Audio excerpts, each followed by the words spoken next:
જળી કુમાર શાળા પ્રજ્ઞા જાવિયા પ્રજ્ઞા ભાલોડિયા આજે આપણે જોઈશું 3x3 મેજિક સ્ક્વેર એટલે કે 3x3 નો જાદુઈ ચોરસ કેવી રીતે શીખવાનો છે કે ભાઈ આ ત્રણ જે ખાના છે એ ખાનામાં બધી બાજુથી એક સરખો સરવાળો થઈ જવો જોઈએ તો એના માટે કે ધારો કે મારે 15x15 નો કરો છે એટલે કે 15 15 15 15 15 15 અને 15 બધી બાજુથી 15 નો સરવાળો થવો જોઈએ તો એના માટે યાદ કરો અને વિચારો કે કોઈ એવી ત્રણ ક્રમિક સંખ્યા એવી ગોતો કે જેનો સરવાળો 15 થાય તો 3 માટે 3 વડે ગુણાયેલા 3 નો ઘડિયો બોલો 3 પંચા 15 ઓકે તો એનો અર્થ એવો છે કે વચ્ચોવચ પાંચડો એક સંખ્યા એનાથી નાની 4 એનાથી મોટી 6 તો 15 નો સરવાળો આપણે કરી શકશું તો એના માટે એક ત્રણ આંકડા મળી ગયા છે 4 5 અને 6 અને ક્રોસમાં ગોઠવશું કા આ બાજુ અને કા આ બાજુ હવે ગોઠવવા માટે બીજા આંકડાને કઈ રીતે ગોઠવશું તો 4 છે તો એની નીચે એક અંક ઓછો એટલે કે 3 6 છે તો એની ઉપર એક અંક મોટો એટલે કે 7 કરો સરવાળો 8 ને 7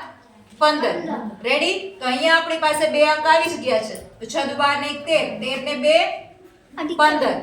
સેમ ટુ સેમ 4 ને 2 6 6 ને 9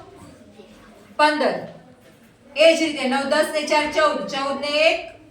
15 અને 4 ને 3 7 7 દુ 14 ને 1 15 હવે ધ્યાનથી જો આમાં કોઈ પણ અંકનો ફરી એકવાર ઉપયોગ થયેલો નથી અને કેટલા અંક વાપરી શકીએ 1 થી 9 સેમ આ સિસ્ટમ છે હવે આપણે શું કરીશું કે ભાઈ 3 ના ઘડિયામાં 3 પંચા 15 છે એ જ રીતે 3 6 18 એનો અર્થ એવો છે કે હવે જાદુઈ ચોરસ આપણે 18 નો બનાવી શકીએ છીએ 18 18 18 18 18 18 અને 18 હજુ અહીંયા પણ 18 બનશે જ આ ક્રોસમાં પણ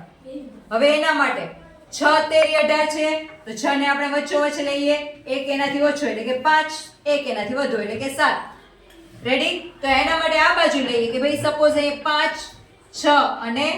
7 તો જે મોટી સંખ્યા છે એનાથી એક વધુ એટલે એક અહીંયા વધારે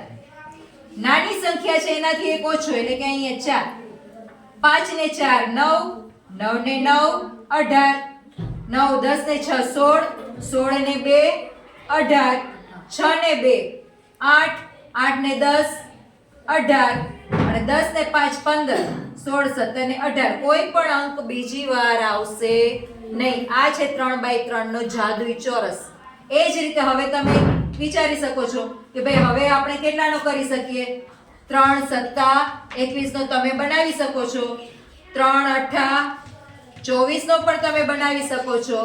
3 9 27 નો પણ તમે બનાવી શકો છો you can do it try to it okay thank you by